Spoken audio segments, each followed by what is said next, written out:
Hi, this is CUPIROBU, and I'm back with another Through the Ages video. Last time, we saw a three-player game between me, Aaronwebber, and Vampire D, which I ended up winning, and as a result gaining some more breathing room against Bull3, who looks to be my major competition in the group in this round. I am 8 points ahead of Bull3 now, which basically means that Bull3 needs to win 2 more games than I do in order to finish first, which is hard, but certainly not impossible, because there's still 4 games left for each of us to play. In this video, though, I will not be covering a game between me and Bull3. I'll be covering a 2-player game, the first 2-player game I finished, between myself and Aaronwebber. So without further ado, let's take a look. In this game, I'm playing second, and I think especially in a 2-player game, it's important to look at the leaders and wonders, specifically the H2 leaders. We can see that Bach, one of the, perhaps the strongest leader period in a 2-player game, is here. So it'll definitely be important to keep Bach in mind and set ourselves up to be able to take him and play him strongly. There is one other culture leader here, which is Darwin. Darwin is not the best culture leader, but he's alright, and definitely so. If you miss out on Bach, we'll probably want Darwin, so it'll be important to keep in mind maybe the printing presses will be an important card in this game. Otherwise, the H2 leaders, there are strong ones, Nobel, Napoleon, Maria, albeit without an ocean liner service. But definitely it feels like Bach, and to a lesser extent Darwin, are the H2 leaders the game will revolve around. As for other important leaders, we see there's both Chaplin and Marlena, plus the Hollywood, so definitely pushing theaters in H2 will have an even stronger payoff in 2-player games than they normally will. There's some other good leaders here, but I think we'll probably want Bonnie, maybe one of these two. Maybe Pierre, although there's no internet. In Age 1, notably, there's Jan Žižka and Joan of Arc as military action leaders, as well as Da Vinci, so alchemies are pretty good. There's Michelangelo and Peter's Basilica, always an important combo to keep in mind, especially for 2-player games, as well as Columbus and Nostradamus. So Aaronwebber, on his turn, selects Sun Tzu. The Acropolis is a very strong leader in 2-player games, so that should have been considered as well. That said, Sun Tzu should also be strong in this game. There's Jan Žižka to pair with him. There's a Suez Canal, so I think this is also a good pick. As for my turn, the major choice I had to make was between, I think, the Acropolis or taking the Engineering Genius for 2. But I ended up taking the Acropolis for 2 major reasons. First of all, again, it's a very strong wonder in 2-player games. There's also a Stonehenge possibility coming out of the deck, Colossus to pair with Suez Canal, but I think Acropolis is by far the strongest. Well, not by far, but it is definitely the strongest wonder here. But another reason I chose Acropolis over Engineering Genius is because I can take this Urban Growth with it, and I definitely wanted this Urban Growth because after my turn, the Engineering Genius will be on 2 civil actions. So if Aaronwebber wants to take it, it'll at least cost him a fair amount. So we'll see what Aaronwebber does, and he elects Sun Tzu, builds a mine, increases population, and takes the Urban Growth, so he is not willing to spend 2 civil actions on the Engineering Genius. I think it's a close decision, which is why I did it this way. But that means I definitely want that Engineering Genius. That'll make the Acropolis super cheap to play. I will also need to choose which leader to take. I could perhaps consider Cleopatra or Julius Caesar maybe, but I think that they are not strong enough to be worth the extra civil action. So I think it really comes down to between one of these 3 leaders. I think Homer, Moses, and Aristotle are all roughly equal in power level. Aristotle might be a bit better in the abstract, but I think Homer pairs very well with Acropolis because he can finish the Acropolis quickly. So Moses is probably a bit weaker than they are, but he's still pretty good. I'm maybe a little higher on Moses than consensus. So I think any of these 3 leaders could be defended. I ended up going with Homer. Again, it was, I think, close between him and Aristotle, but I felt with the Acropolis, Homer was a bit better. Now I have 2 civil actions left. So one option, I definitely want to build either a mine or a lab, and I ended up deciding to go with the lab first, mainly because, again, not only is the Acropolis the cheapest wonder, but I also have the Engineering Genius with it, so I felt the science should be more valuable than the resource. Now, with my remaining civil action, I can either elect Homer or increase my population, and Homer, electing him this turn, would do exactly nothing for me. So I decided it would be better to increase my population, which I will also want to do at some point anyway, and this will make it available for potential development of religion or warfare. Aaronwebber seeds reveals the development of trade routes. Aaronwebber builds the second lab, increases population, takes the Colosseum, instead of the Stonehenge, I think the Stonehenge is a stronger winner than the Colosseum by a fair amount. That said, the Colosseum does pair better with Sun Tzu, so I get it. And he builds one stage, can't take any of these cards, so yeah.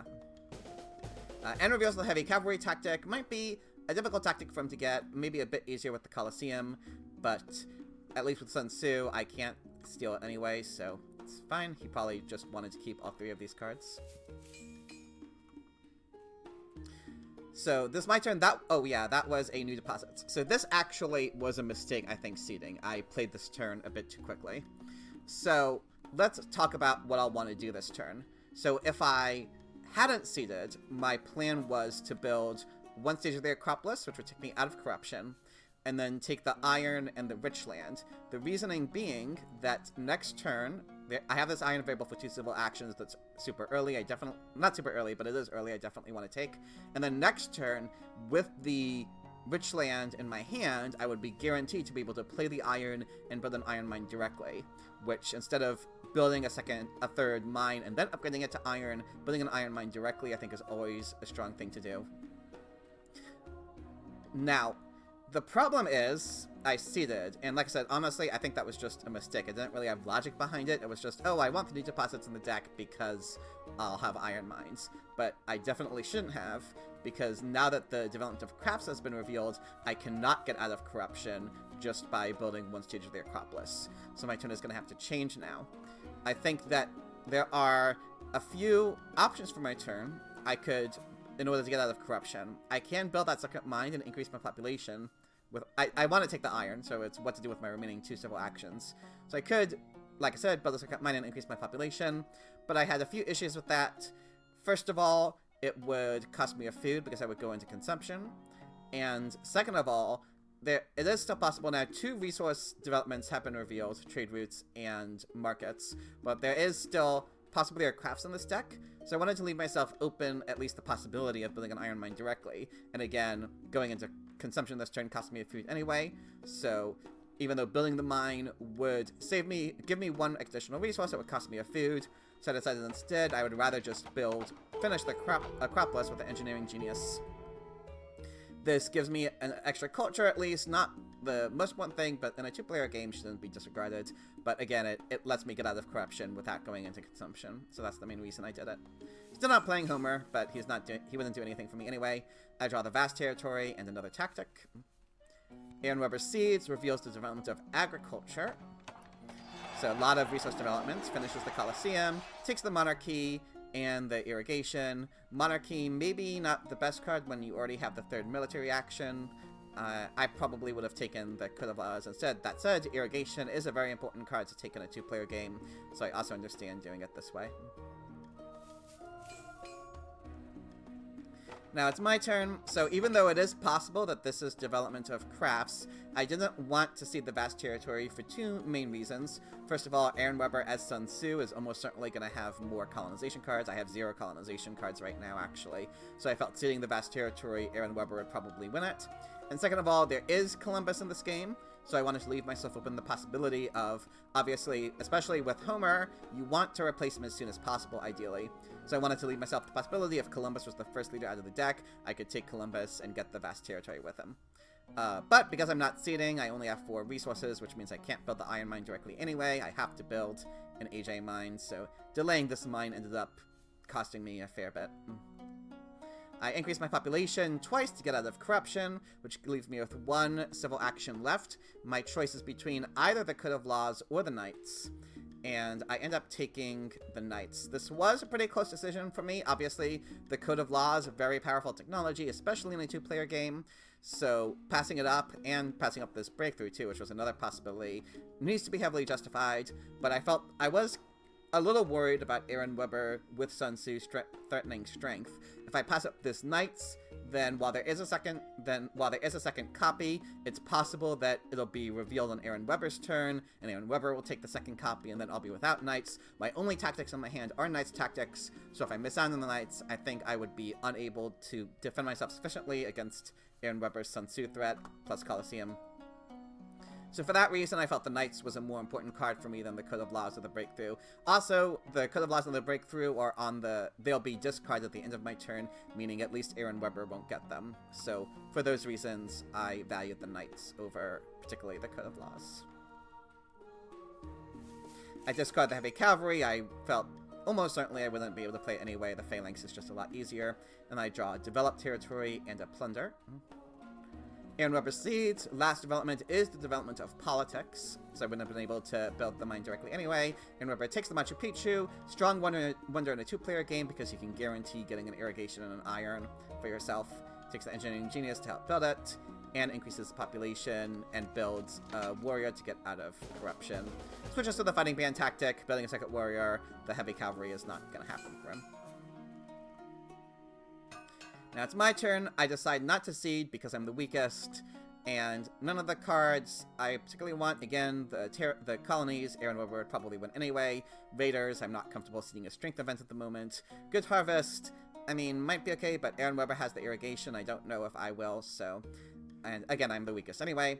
So instead, I develop the Iron Mine and upgrade one mine to Iron. That gets me out of corruption, starts my mine upgrades, so I think that's a pretty natural thing to do.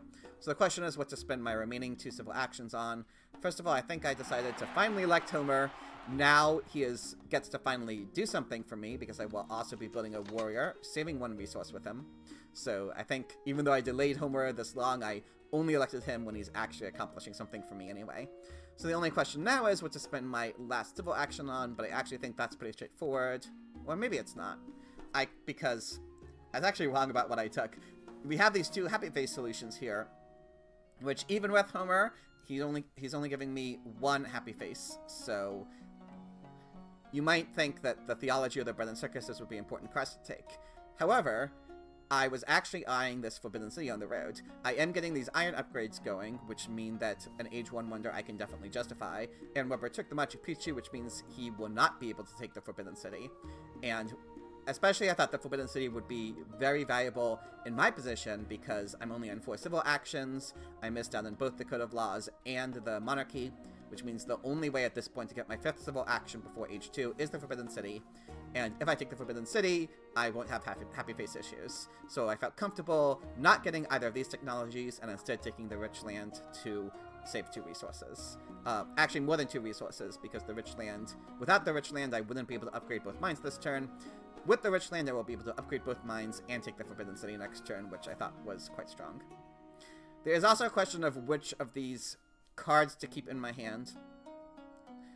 Well, I do want to play the Phalanx tactic, because I definitely need that. So, now the only question, like I said, which cards to keep. I think, though, it's probably a pretty easy question to answer, because I definitely want this colonization card, and I think the Vast Territory is the strongest card to keep. Again, I want to leave myself open the possibility of getting Columbus, so those are the 2 cards I'm going to keep. One incidental weakness of this turn is that I don't take Yan Zizka, who, as we know, is a very powerful synergy with Sun Tzu. So this will leave Yan Zizka to Aaronwebber, unfortunately. So while I didn't like doing that, I felt that if I took Yan Zizka, my turn would be a lot worse. So I wouldn't be able to, I would have to delay my iron upgrades. It would have been, I think, harder for me to get out of corruption. Maybe I wouldn't have been able to get out of corruption. So I felt that everything else I'm doing this turn was more important than denying Yan Zizka. Especially since Yan Zizka would be, well, he'd be fine for me, actually, for the Phalanx. So definitely taking Yan Zizka here would also have been a heavy consideration. I think I was also kind of waiting for Columbus, though, so I think this play is also good. Yan Zizka would have also been a justifiable pick, though. Aaronwebber Seeds reveals the strategic territory. I was not willing to put a lot into it. I was not willing to put 2 warriors into it, so I only bid 2. Aaronwebber wins it for a warrior and a colonization card. Aaronwebber plays the Monarchy, does take Yan Zizka, unsurprisingly, plays him. At least the extra military action isn't doing that much for Aaronwebber. Takes the 2nd copy of Iron, builds a warrior to get out of corruption. Well, I guess he didn't need to, but he wanted to fill the tactic and increases the population. Now he's at 8 strength with Yan Zizka and the upgraded Fighting Band tactic, so I definitely need to build up my strength to be safe from an aggression. There are So with that in mind, because Aaronwebber increases strength so much, I'm not able to do my original plan of building my 2 mines. I am pretty much forced to, well, upgrade a mine. I can upgrade 1 mine, but I'm pretty much forced to build the knight. I don't use the rich lands, because if I did, I think I would be in a corruption, and I'll be using it next turn anyway, so it's fine. With the knights, I'm at least tied with Aaronwebber in strength, and so now, like I said, I do want the... My plan last turn was to take the Forbidden City. I saw no reason not to follow through with it. Now, one weakness of that plan, which last turn when I made that turn I didn't consider, and I definitely should have, is I am going to let this irrigation go. And that's always a dangerous thing to do in a 2-player game, because there's only 1 copy of Selective Breeding. If Aaronwebber cuts that copy, I'll be in pretty major trouble. That said, since I did not take a Happy Face solution last turn, I am essentially forced to take the Forbidden City this turn. Because next turn, because as soon as the age will end... Yeah, because there's no Happy Face solutions left. Meaning, if I don't take the Forbidden City this turn, it will be extremely difficult for me to sort out my rebellion issues. So I think, because of my decision last turn, this turn, I essentially had no choice but to take the Forbidden City over the irrigation. Now, potentially I could have... Yeah, and if I had taken the irrigation instead of upgrading my mine, I would have been in corruption. If I had taken the irrigation instead of playing my knights, then I wouldn't have been able to defend from an aggression. So I felt that everything else I was doing this turn was more important than taking the irrigation. I do still have this vast territory, so even if I miss out on the selective breeding, maybe if I win the vast territory, I'll still be okay in terms of population. So that was another reason to make this play. I draw a Pestilence. Aaronwebber's Seeds reveals a wealthy territory. I am still not willing to bid more than 1 warrior, so Aaronwebber wins it for 3 this time. 1 warrior and 2 colonization cards. Aaronwebber rebuilds that warrior, builds Machu Picchu with the engineering genius. Doesn't have his irrigation or iron yet, but it still gives him a bonus. 1 bonus in food and resources. Takes a breakthrough for 1 civil action, strong card, and develops the irrigation. So values the breakthrough over, he would actually get 2 food from upgrading this. So values the breakthrough, values the 2 science over the 2 food, which makes sense because he's very low on science right now. I end up ceding the vast territory. Now, the age is about to end, and if the age ends without me replacing Homer, then I will not get his Happy Face. So I really need to replace Homer this turn. Columbus, unfortunately, is available only for 3 civil actions. If I take him and play him, I'll be able to do nothing else this turn. I'll be in corruption. I was not willing to do that. In addition, I think there's a strong leader for me on the 1 civil action row anyway, which is Nostradamus. So I'm planning on taking Nostradamus this turn, so I'm not going to be able to get the vast territory with Columbus. Now, it is certainly risky ceding a colony against someone who had both Sun Tzu for a while and who has a bunch of cards in his hand due to having 5 military actions. That being said, I thought the vast territory was an important card to put in the deck for me because, again, I missed out on the irrigation. So if I miss out on the selective breeding, then without the vast territory, I will have severe population issues. So I thought it was worth the risk to potentially be able to win the vast territory. I'm gonna be willing to put a lot of units into it. At least I have 1 colonization card. Aaronwebber has spent, I think, 3 colonization cards so far. So there's only 3 left in the deck anyway. There's a chance that he won't have that many left, and I will be able to win the colony. Like I said, I thought it was a very important colony for me. I'm also the strongest this turn, so that's another reason to cede. I reveal the new deposits, gives me 1 more resource than Aaronwebber. Like I said, I do want to take Nostradamus, replace Homer before the age ends. Now that leaves me with 2 more civil actions, and severe corruption that I'll have to deal with somehow. And I think the way to deal with it is I finish upgrading my mines without using the rich land. So unfortunately, this rich land ended up not being a great card to take, and it's going to sit in my hand for a while, but I think it made sense to take at the time, so that's how it goes sometimes. And I can increase my population and build my 2nd knight, which will leave me with the strongest and put me out of corruption, so I think that's a good play. It also will let me potentially win a colony with only 1 knight while keeping my tactic. I draw an aggression. Aaronwebber cedes, despite presumably knowing which card this is in the deck. So Aaronwebber knows that he will end up losing the Crusades and Sieges anyway, so he wants some event in this event deck. Now, because of also one benefit of building that knight is that I get to be the strongest in Aaronwebber's turn, to end up winning the Crusades. Not perhaps the least important strength event to win. That said, I think it's a lot better to win that in a 2-player game, because it gives me essentially an 8 culture swing against Aaronwebber, which 8 culture is a fair amount. Definitely might end up mattering. Anyway, Aaronwebber takes the Swordsman, increases population, builds a 3rd lab to help with his science issues, and starts upgrading his farm, which, thanks to Machu Picchu, gives him +2 farm production this turn, and takes the knight, so he has both Age 1 military tactics in his hand. That ends Age 2, which as a result means that my turn is somewhat forced. But beforehand, I am Nostradamus, so I want to see. The only card I have in my hand is the Pestilence, which definitely not a card that I love having in the event deck, because Aaronwebber has so much food production, and I am currently sitting on 3 food at the moment. That said, I could potentially lose this night to the Pestilence if it comes out, and it'll be a while before the Pestilence comes out anyway, so I should have time to prepare for it. And again, I'm Nostradamus, so I wanted the culture I get from seeding. I'm also strongest. I reveal Scientific Breakthrough, which doesn't change my turn because I am absolutely forced to finish this Forbidden City. What else? The only way I would have had to get out of Rebellion would have been to destroy 2 things. So I 100% need to finish the Forbidden City this turn. That leaves me with 1 civil action left. I think there are 2 major options to take. The Swordsman would be nice, but I don't need it. I also will want an Age 2 government form, so I need to be careful which technologies I take. So I think that the only 2 real options I have are the Alchemy or the Printing Press. Now, the Printing Press, like I said, because Darwin is the 2nd culture leader after Bach, the Printing Press would definitely be definitely a pretty important card to have in this game. That being said, I ended up taking the Alchemy instead because I had to worry about what I was going to do next turn. Next turn, the way things ended up, I'm unfortunately sitting on 3 food for H2 with nothing to do it, so it's going to be pretty difficult for me to stay out of corruption, and I need to be mindful about what I play. And next turn, because I can't increase my population, I will actually inherently have no way to spend any of my resources. I already built the wonder I had.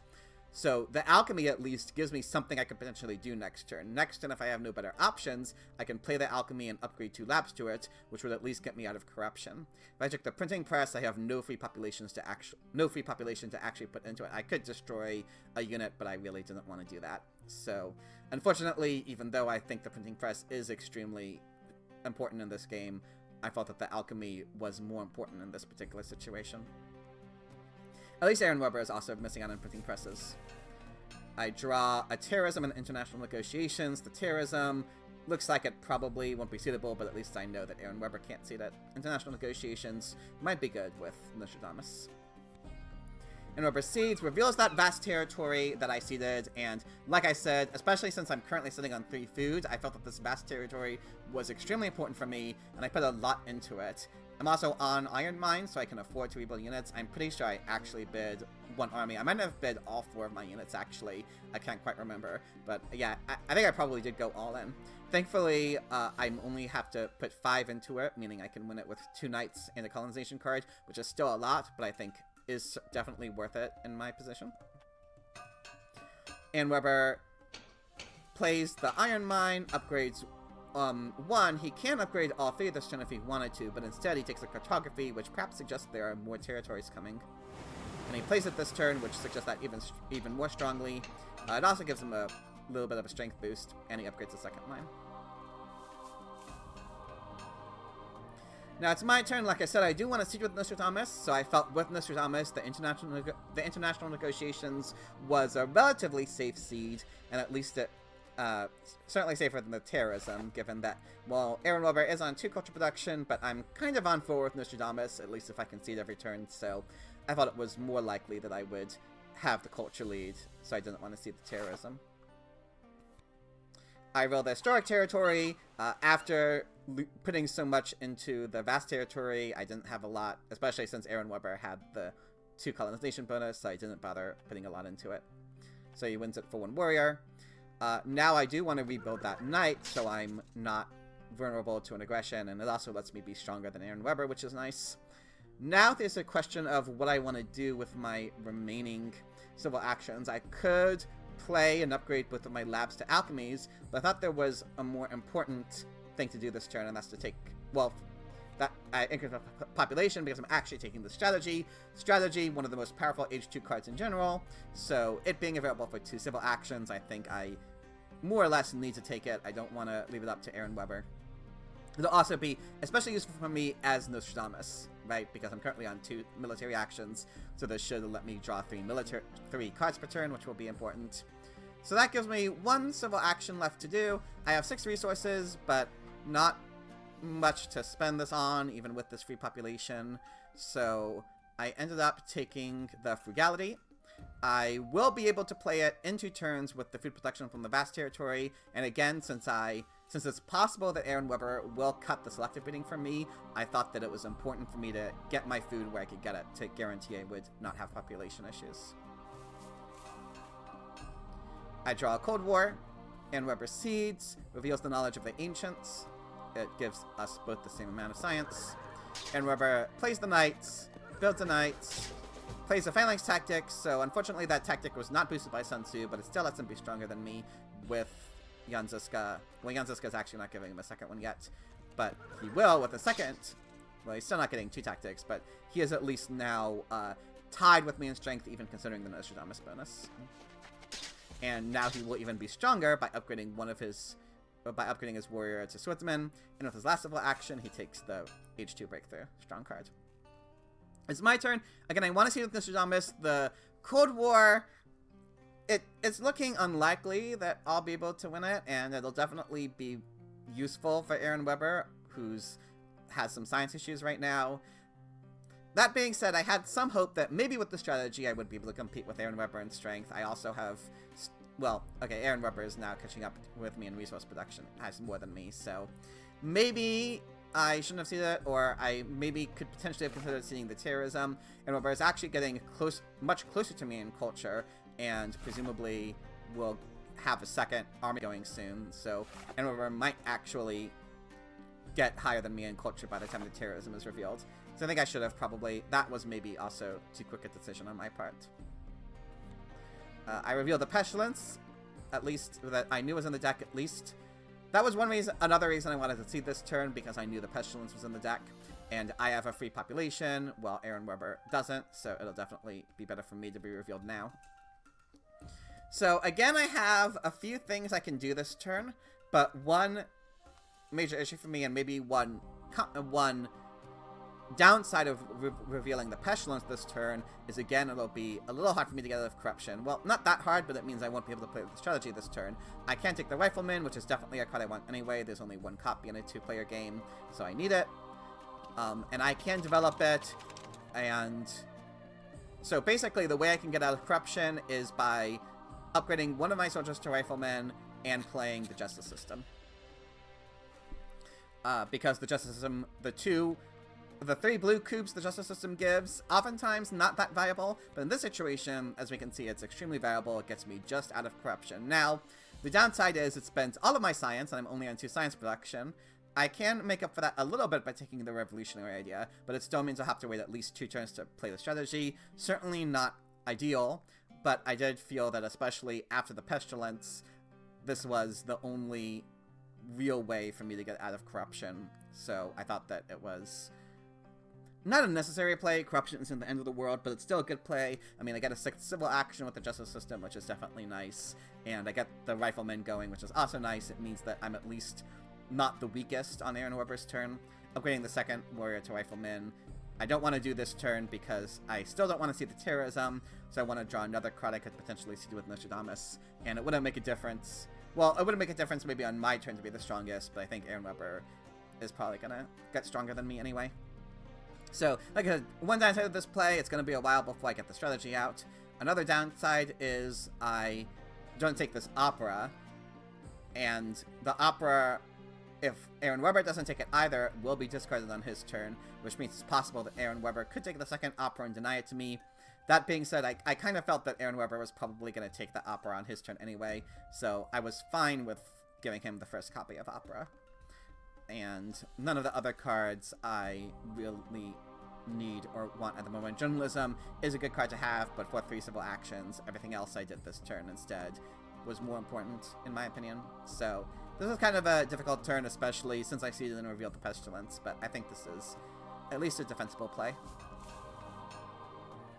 Aaronwebber seeds, reveals an uninhabited territory. I'm still not willing to put a lot into it, so Aaronwebber, especially knowing that Aaronwebber could get 4 regardless, so he ends up winning it for Swordsman. Rebuilds that Swordsman, takes the Suez Canal, which is definitely going to be extremely strong for him, so I was pretty scared of the Suez Canal, but I don't have a colony in my hands, and it cost a lot for me to cut, so it's unavoidable. As a result, though, that means that he will not be taking the Opera, which means that one of us is going to miss out on that Opera. And we can see that second copy of Opera is revealed immediately, but another very important card revealed is Bach. So, and unfortunately, I can't take both of them, even if I wanted to, which I might have if I could, but I can't because taking one copy means my hand is full. So, the major question for me on this turn was, well, again, I didn't want to see the terrorism, even with Nostradamus, but do I want to take the Opera, or do I want to take the Bach, because my hand is too full to take both? And I thought about it, and I decided the issue with taking Bach is, while it would deny Bach to Aaronwebber, the problem is that he would then be able to take the Opera, and again, the first copy of Opera is discarded. So if I take Bach, Aaronwebber could take Opera, and then Bach would just be not doing anything until maybe I potentially get a movies in H3, but I don't know when the movies will be out. I don't know if Aaronwebber would get the first copy, so having Bach without Opera felt extremely risky to me. So I decided instead taking the Opera first, meaning even if Aaronwebber takes Bach, then he will be in that position where he has Bach doing nothing until he gets Operas going, which who knows when that will be. So I decided that of the two, it was more important to take the Opera here. So at this point, now the question is, what do I do with the rest of my turn? I play the Revolutionary Idea mainly to get it out of my hand because I also wanted this journalism for a couple of reasons. First of all, again, you know, if Aaronwebber does take Bach, then that'll mean that I can get Darwin going with these journalisms. Second of all, the journalism is just, in general, I think, an extremely strong card in 2-player games that's available for me for 1 civil action. If I don't take it, Aaronwebber will be able to take it, so I definitely wanted it in my hands. So, but now I only have 1 civil action left. Am I able to get out of corruption by increasing my population and upgrading my Warriors Riflemen? No, I'm not, so at least, yeah. Especially since I played it with the Frugality. So maybe I shouldn't have played the Frugality. The main reason I played the Frugality was because I was having these hand size issues. I have these 4 technologies in my hand. I'm only going to be able to play 1 next turn. So I wanted to get that Frugality out of my hand so that I could be able to fill it with other cards I might want as well. Maybe it was still the wrong choice. Maybe I shouldn't have used it to... Actually, yeah, because it gave me 2 food, and would I have been in corruption without it? I think I still would have been in corruption. Yeah, I still would have been in corruption even if I hadn't used the Frugality, so I figured there was no reason not to use it. And unfortunately, with everything else, I mean, I could have gotten out of corruption, I think, by putting this into, like, a 3rd Rifleman, but I was planning on putting this into urban buildings instead. I felt that was more important, so I thought keeping this free population free and not spending the resources on it was more important than getting out of corruption this turn. So, unfortunately, with taking this Opera for 3, it was going to be extremely difficult for me to get out of corruption anyway, but I think especially in a 2-player game, like, cutting cards is so important that doing so at the cost of corruption is more justified than it is in 3- and 4-player games. I draw War, which I almost certainly won't be able to play. Uncertain Burdos gets revealed. Nothing happens because of Nostradamus. Aaronwebber increases population, builds a 2nd warrior. Now he's not the weakest, even with the Nostradamus bonus. And he does take Bach, which I think, you know, is risky, but makes sense. He would definitely, especially cutting Bach from me, Bach would have been very powerful for me in my position, so I think that was right. And he takes the scientific method, which will be good for him, and increases his population, and builds a 3rd Swordsman, in fact. Well, so that he's still not weakest after losing Ian Ziska. So now it's my turn. Again, I don't seed. I have a few decisions to make, but I think one relatively straightforward decision is building a journalism. Even though, again, I'm having to delay the strategy, but if I need to get more science production going somehow, and the journalism is also obviously giving me a culture bonus, I definitely wanted to do that. Now, maybe a more questionable decision I made was taking this Nobel. I had a couple of reasons for it, though. So in this position, I would certainly prefer Darwin, ideally, out of all these H2 leaders. He will give me, probably end up giving me 4 culture a turn, which is good, and will also save me some civil actions taking technologies. However, Nobel is giving me, well, a strength bonus, which will be kind of nice. It will at least mean that, I mean, I wouldn't need it this turn anyway, but might help me at least not be vulnerable to aggressions. But more importantly for me was the science he would give me. Being on 4 science production at the end of H2 is still not great, not ideal, definitely not where I want to be. So I thought that that the Nobel giving me 2 extra science would be really helpful for me, especially if I want to get the strategy anytime soon. I'm gonna want to play the opera at some point as well for 7 science. But there's a more direct reason I want to Nobel this turn, and need to play him this turn. So with Nobel, I will have 8 science next turn, and if you recall, we know what this last event is. It's the international negotiations, and I had no way. I mean, I could have potentially tried to win it by building a rifleman, but I thought it was more important to get my culture and science production going with journalisms. I thought that even if I built the war, Aaronwebber has so much more resource production than I do that I thought that he would pretty easily be able to get stronger than me anyway, and wouldn't see it on his turn if I was stronger than him. So I thought that wasn't good to do. And with Nobel, though, I will have 8 science, meaning if Aaronwebber sees and wins the international negotiations and takes 3 science from me, which I predict he will probably do, that will still leave me with the Nobel resources with 5 science left next turn to take the selective breeding, which I think, yeah, I do want to take. I want to make sure that I have it and that Aaronwebber can't cut it for me. So with this science production extra from Nobel, I will guarantee that I'll be able to play this next turn, which I thought at this point it was important for me to finally get my food production going. So that's why I decided to just take Nobel this turn instead of waiting for Darwin. I also didn't know the age probably won't end before my next turn. There will be 6 cards left. I mean, it could. Aaronwebber could force the end of the age. Well, maybe not, because it would require the statue. It would be 1, 3, 5. Aaronwebber could do it. It would take all of his civil action, so he probably wouldn't. But that being said, even if age 2 doesn't end before my turn, maybe Darwin won't even be in the row. Maybe he'll be available for 3 civil actions. So I also felt safer just guaranteeing that I could get my H2 leader without costing an additional civil action of having to lose Nostradamus to the end of the age. Still, though, kind of a questionable play, and I'm not sure if it was right. I think a very strong case could be made for just waiting for Darwin, so I'm not sure in retrospect if this was the right play. It might have actually been the wrong play. I just got the terrorism that I still think that I won't be able to play, even though I probably won't do the war anyway. There's maybe a remote possibility. Draw a colonization card and a strategic territory. And whoever does cede and does take 3 science from me with the international negotiations. So from that perspective, I was glad to get Nobel this turn. He takes the architecture, plays it, and uses it to save civil actions, finishing the Suez Canal. And the territory he colonizes is the developed territory too. So at least it's not the autonomous territory. So I was grateful for that. Still, though, the Suez Canal is giving him +5 resource production, giving him +12 total with the Suez Canal and the Machu Picchu, even without fully upgrading his iron mines. So Aaronwebber definitely getting an extremely, extremely strong Suez Canal going after his Sun Tzu Jan Žižka play. So definitely Aaronwebber is looking pretty scary right now. Now it's my turn. I do, like I said, want to get my food production going. So the question is what, and that still leaves me with enough resources to build a second library too, which I was happy for.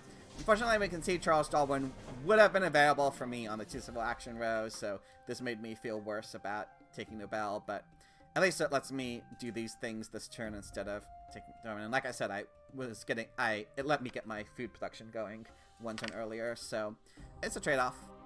And with my last civil action, I was starting to get kinda scared of Aaronwebber's military threat. So I decided to take the patriotism. I did end up drawing this Napoleonic army, which will certainly be a good tactic for me to have. And I am also only on 6 resource production. So the breakthrough, normally a stronger card than the patriotism, but I'm on 8 science production with Nobel, only 6 resource production. So I thought the extra resources was going to be more important. The extra military action might also matter because I'm not sure when I'll be able to play the strategy at this point. Well, I might get the constitutional monarchy. Aaronwebber might cut it. I could have taken it this turn, but I didn't have enough science to play it anyway, and I had other things I wanted to do with my civil actions. But still, this military action might also end up being useful to guarantee me drawing 3 cards in H3, which is always important. I discard the territory that, I don't want to give Aaronwebber more territories with the Suez Canal and the war that I am almost certainly not going to play. These cards are certainly more important. I draw a national pride and another war. H3 begins. Let's take a quick look at our relative situations. So, culture is looking pretty even. I'm 1 ahead of Aaronwebber, but I do have 3 more culture production. So, it's looking at least like I'm a little bit ahead of culture. I'm also significantly ahead in science production, well, at the moment, but Aaronwebber does have the scientific method and 3 labs already, so Aaronwebber is going to be able to get the science going super soon. Unfortunately, the resource production is very strongly in Aaronwebber's favor, thanks to those 2 wonders. At least I have a bit more food than him, although when he finishes upgrading his farms, this will also be equal. And I have 1 more civil action than Aaronwebber does, but 2 fewer military actions. So, overall, I was not feeling great about my position. I have a few strengths over an Aaronwebber, like I pointed out, but Aaronwebber's massive amount of resource production, as well as his soon-to-be massive amount of science production, made me feel that Aaronwebber had a significantly stronger economy than I did, which would let him obviously get culture production going in H3 more easily than I will. So I kind of felt that thanks to especially the Suez Canal, Aaronwebber was in a stronger position than me at the moment. But anything can happen in H3, so definitely worth playing out. Aaronwebber does seed, reveals another territory. I put in 2 units. I didn't put in my full army because I wouldn't have been able to rebuild it. But I did put in 2 of my units plus my colonization card, but that's still not enough. So Aaronwebber gets an even bigger Suez Canal. Rebuilds a swordsman, builds 2 swordsmen to make sure he's stronger than me, and upgrades all three of his labs to scientific methods, so now he even has more science production than me, even though I have Nobel. So, yeah, like I said, I was starting to question my chances of winning this game at this point, but I'm not out of it yet. Increases population to even better 4th swordsman, so now I'm maybe a little bit scared of an aggression even. I need to be careful about that. I do see the national pride. I felt that the one advantage I had going over Aaronwebber was that I had this journalism. I had the opera in my hand. Aaronwebber didn't. So I thought it seemed relatively likely to me that I would be able to win that national pride. So I did want to get it in the deck. The Cold War is revealed that unfortunately I seeded and I can't win. So that ended up not being great for me. That said, Aaronwebber has so much science production going right now that maybe even the 6 science won't be hugely relevant to him. As for my turn, I definitely was very happy to get this Kanwan going, to finally get more than 2 military actions, and to also get a strong civil action boost. So this made me feel at least a little bit better about my position. I have 1 advantage over Aaronwebber, which is my civil actions. As for what else to do this turn, I kinda didn't have much, because I don't have enough resources to build another journalism or an opera. And by playing the Kanman this turn, which I definitely wanted to do, I can't play the strategy. So instead, what I decided to do to at least have something to do this turn is, well, first of all, I wanted the sufficient upgrade because I thought that, well, it's an efficient, it is an expensive card to take. Maybe a little bit questionable. I thought that the Endowment of the Arts, though, Again, I thought it seemed likely that I would have the culture lead over Aaronwebber, so I didn't think it was likely that I would be able to play this. Whereas, at least with the efficient upgrade, I was thinking that once I lose Nobel, I might still have some issues with my science production, and so this would at least let me potentially get computers going obviously a lot easier than upgrading the computers straight from philosophy. There's also a possibility that I might want to get multimedia from journalism, so maybe I'll build operas and then get movies from them. So it certainly is possible that I'll play this efficient upgrade. Maybe also if an oil is revealed, that'll let me get oils going. Still, though, in retrospect, this is looking like kind of a questionable decision, so maybe I shouldn't have done it.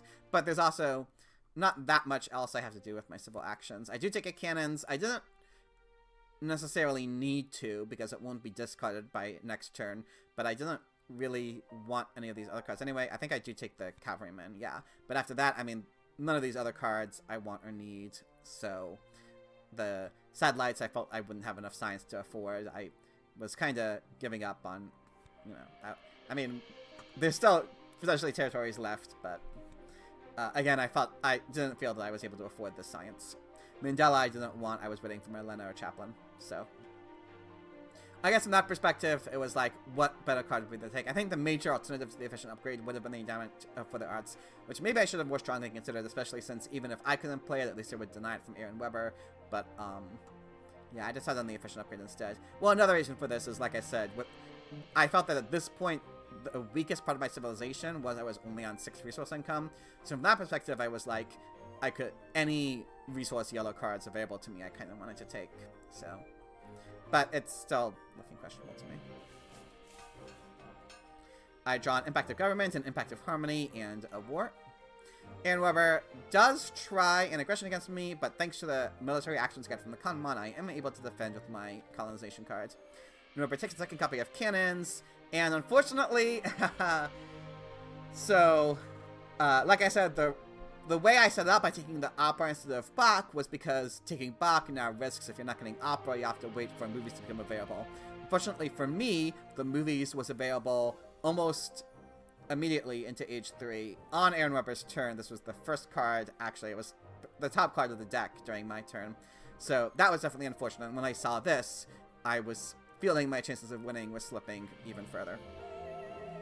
Aaronwebber is able to upgrade one of his labs into the movies with Bach. So now Aaronwebber has more culture production than I do, and that resource lead is competing with me in science. So yeah, I was starting to feel things were looking a bit grim for me at this point. But who knows what might happen.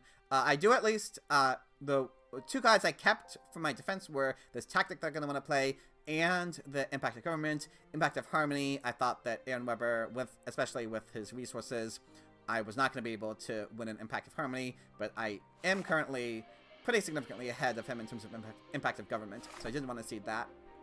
Even though I'm weakest, I wanted to get it in the deck. And a freedom of movement was revealed, which was definitely a good card for me. It lets me put a worker from philosophy into journalism, which is a much better use of that worker. But right now, though, I have a more immediate worry, which is I'm vulnerable to an aggression.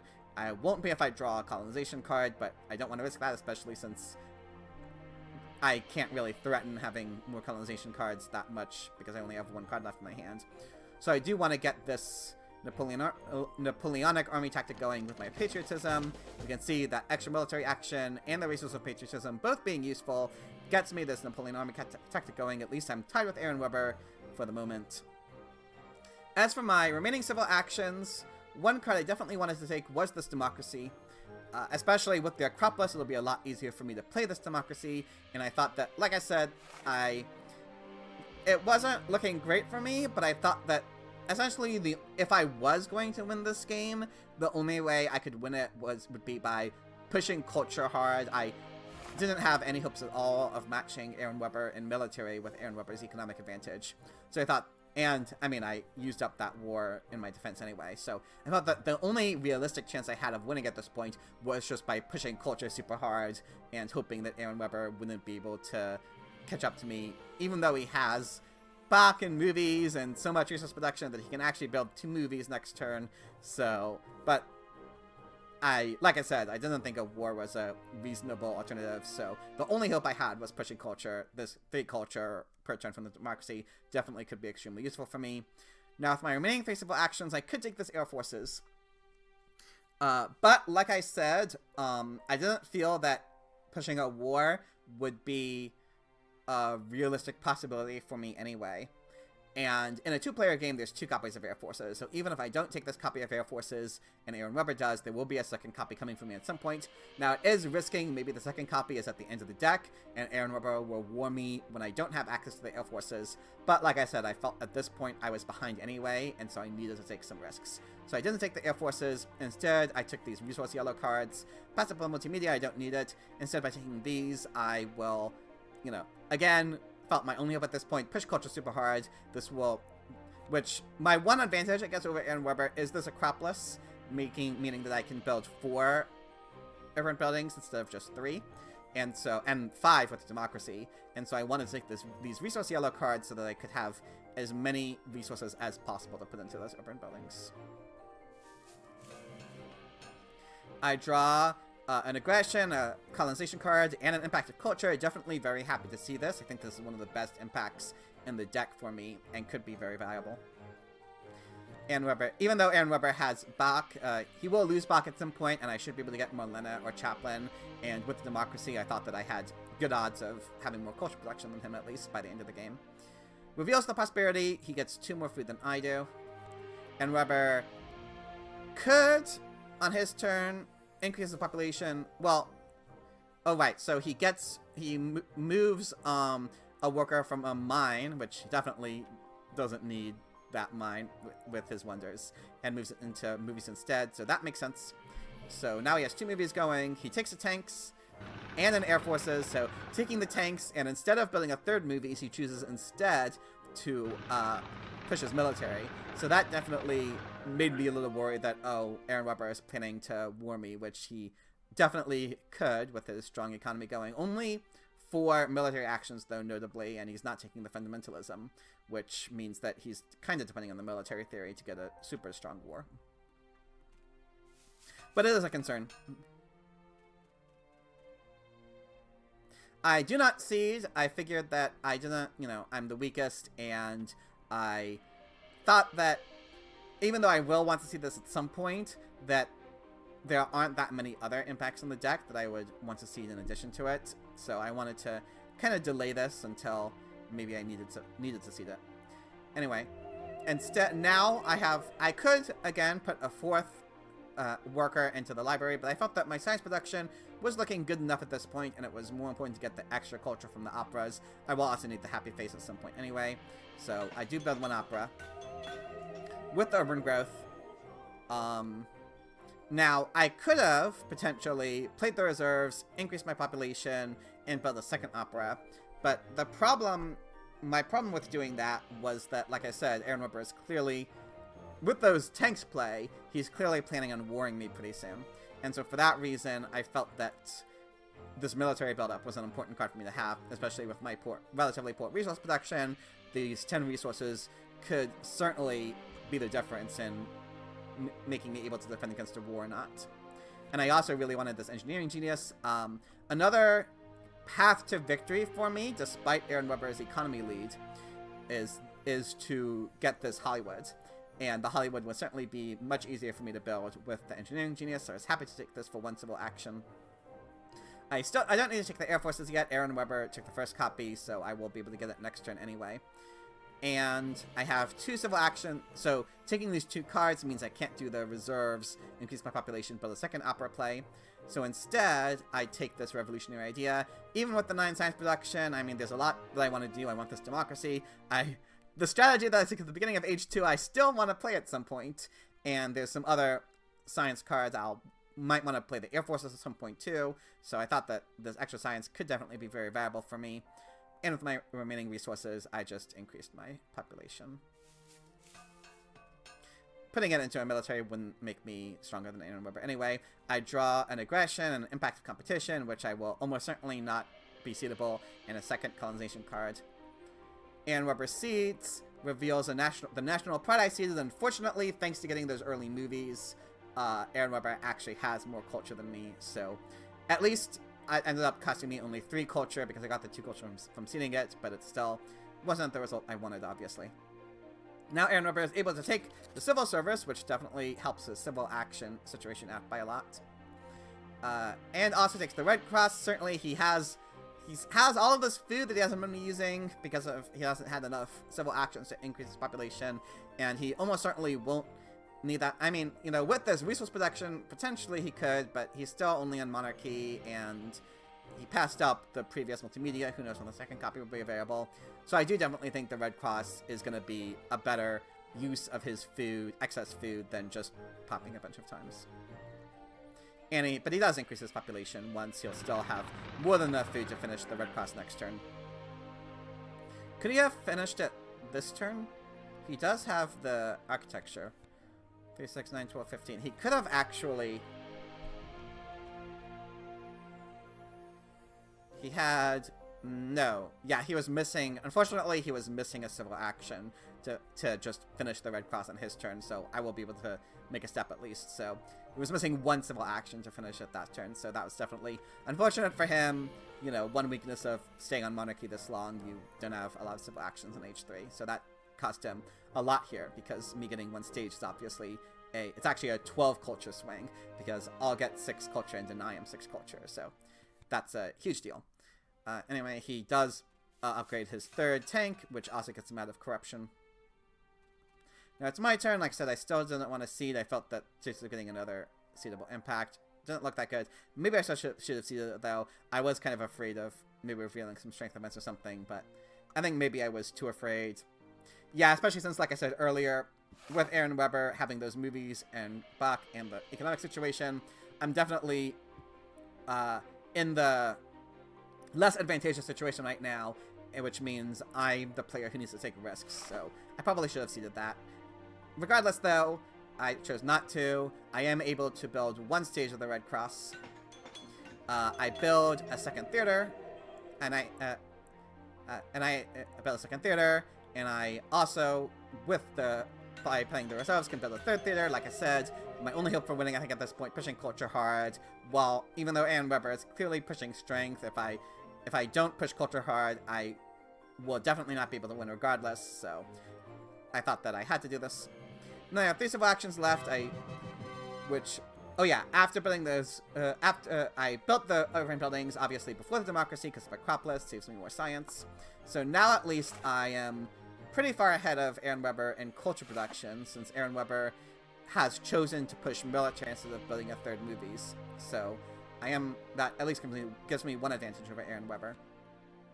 Again, with my poor resource production, especially since I want to build the Hollywood, I think this reserves is a very important card for me to have. With 1 civil action left, I do want the Air Forces, because Aaronwebber is clearly looking to war me, so Air Forces, I definitely want to at least have it in my hand. Discard cards I won't play. I draw Impact of Science, which maybe might be suitable. Well, I will lose Nobel, but I'll still be... If Aaronwebber doesn't improve his science production at all, I will be able to win the Impact of Science, so that'll be nice at least. And an Impact of Happiness and an Impact of Wonders might at least be suitable impacts.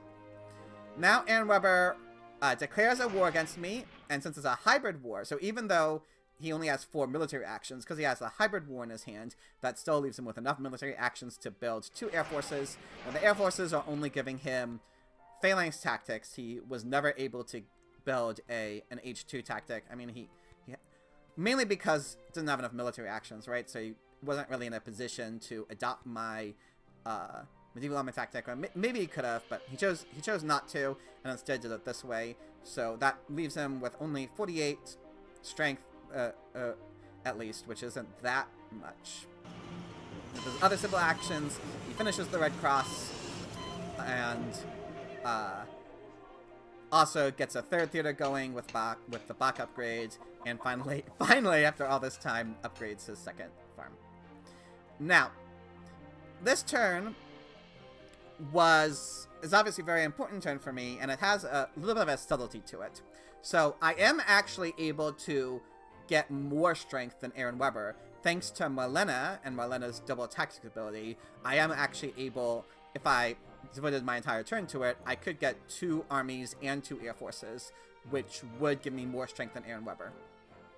But there's a huge problem with that, which is on Aaronwebber's turn. Now, after my turn, we can see there's 3 cards left in the deck, so the next turn will be the last one. But despite that, Aaronwebber on his turn will, thanks to the architecture, be able to take and finish the Hollywood. He made sure to leave himself with just enough resources to finish the Hollywood on his turn, which was definitely very well played by him, because it kind of puts me in a fork situation. Like I said, I can defend myself, but that will take my entire turn, meaning I can't take the Hollywood, which would let Aaronwebber take and finish the Hollywood, and the Hollywood would be giving him, I think, 30 or 32 culture. So right now, at the end of my turn, I will be at a little 2 less than 110, so I'll be at 108 culture. So I will be ending my turn 20 culture behind Aaronwebber anyway. If I win the war, I think I was able to get to about 5 or 7, 8 strength more than Aaronwebber. I forget exactly how much. But anyway, it was less than 10. So even if I won the war, on Aaronwebber's turn, like I said, I'm ending my turn 20 culture behind Aaronwebber. So by winning the war, even say by 10 culture, that would equalize the culture between us. But then Aaronwebber would finish the Hollywood and get 30 culture ahead of me. And not only would Aaronwebber get the Hollywood, I would not be able to get the Hollywood. So I would have no way. Aaronwebber would have 30 more culture, and then our culture productions are about the same. So I would basically be ending the game 30, maybe 25 or so. I could build like maybe 1 or 2 more. So I'd maybe end the game 25 culture behind Aaronwebber, but I didn't feel even, I will be able to see the impact of culture. But even with that and the impact of government, there's no way I would be able to catch up like 25, 30 culture to Aaronwebber. So instead of choosing to defend, well, I do see that impact of culture revealing an international agreement. Like I said, I was feeling like I finally decided to take the risk to cede because I'm behind. Well, it definitely felt like I was behind. Revealing the international agreement, at least it's a strength event that doesn't hurt me. And so I do still obviously want to take Marlena, and I also take the Hollywood. So taking the Hollywood for myself is basically a 60 culture swing against Aaronwebber, because I'm getting 30 culture and denying Aaronwebber the 30 culture. And so that 60 culture swing is bigger than the 14, 16, 20 culture swing I could have gotten from defending. Now, as a consequence, I won't be able to defend. I am able to defend myself. I can play the strategy. So I went through a few possibilities, but this was the way to get me the most strength. Play the strategy and destroy a lab, put it into cannons. Thanks to Marlena, this does give me 2 medieval army tactics, so it means I will only lose the war by 16. So that'll be a 32 culture swing, but that'll be a 32 culture swing against me from the war, but a 60 culture swing for me because of the Hollywood. So that'll actually be a 30 culture swing in my benefit in total by doing it this way.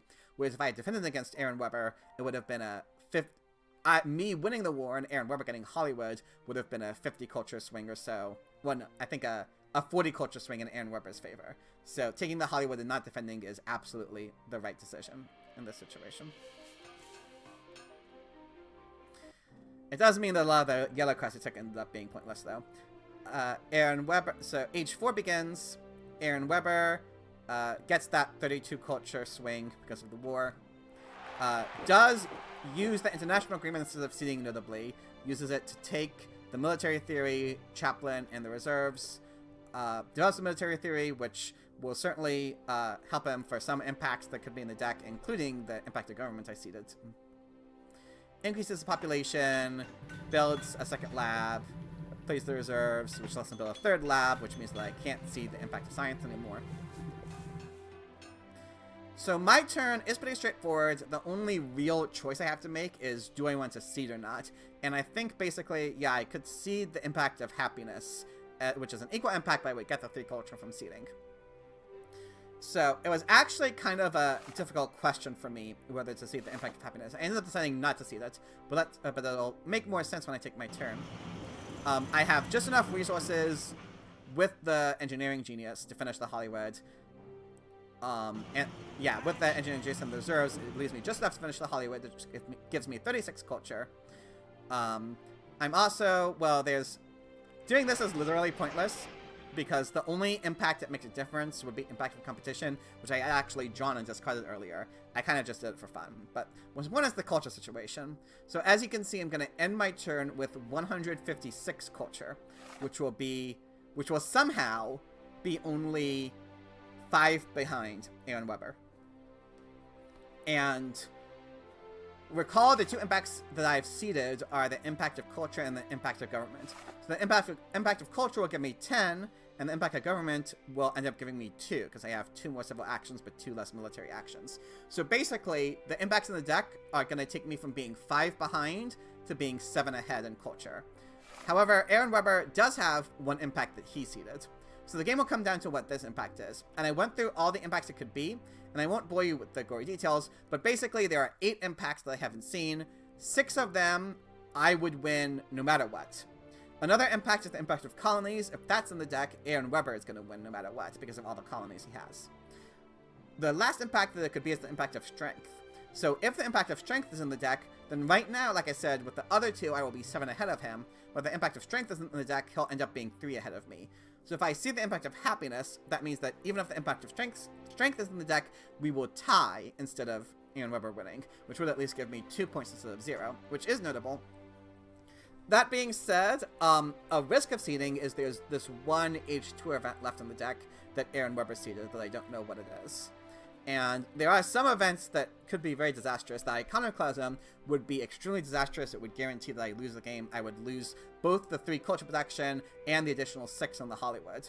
So that would lose me 9 culture total. So if this is an Iconoclasm, seeding me would lose me the game. There are some other cards that would be unfortunate. In particular, it could be one of either the historic territory or the autonomous territory. If it's one of these, then Aaronwebber would likely win it because he has so many more units than I do. And especially since when the turn began, I didn't have this air forces. So if it's one of these 2 territories, Aaronwebber would almost certainly win it and would get a 7 culture boost to an 11 culture boost, which would also let him either tie or... Well, okay. If it was the autonomous territory, I would win because I would get the extra 3 culture from seeding. But if it's the historic territory, then Aaronwebber would win. And there's some other... If it's the politics of strength, then that would be an 8 culture swing in Aaronwebber's favor, which might win him the game because I would have 10 culture ahead of him because I would get 3 more from seeding, but there's that one last impact in the deck that probably would benefit Aaronwebber. So if it's politics of strength, I would end up losing. If it's popularization of science, that could also cost me the game. So basically, there were a bunch of H2 events that could potentially lose me the game, and I didn't go through like every single event on what consequence it might have had. Maybe I probably should have, and then like compare those odds with the odds of it being either impact of strength or impact of colonies, but it's also really hard to say what those odds are because it's not 2 of 8 that it's one of these 2 cards, because Aaronwebber saw a lot of cards, and if it was, especially if it was impact of colonies, and probably was impact of strength too, he definitely would have seeded it if he had it, whereas the other impacts he might not have seeded. So it's actually like extremely difficult to say like what those relative odds even would be. So I didn't feel like going through it, and instead I decided that I would just play it safe and hope that this impact, again, the only impact it would have made a difference for, because impact of colonies he would win anyway, it would be if it was that impact of strength. So I felt that it was, because the impact of strength is the only impact that it would make a difference for me seeing or not, whereas there was more than one H2 card that would be really bad for me if it was revealed. I decided not to risk it, and instead just end my turn like this. So, like I said, I am ending the game 5 culture behind Aaronwebber. My 2 impacts will take me to 7 ahead, so this game is going to come down to what Aaronwebber's seeded impact is. Is it impact of strength or impact of colonies? In that case, Aaronwebber will win. If it's anything else, then I will win.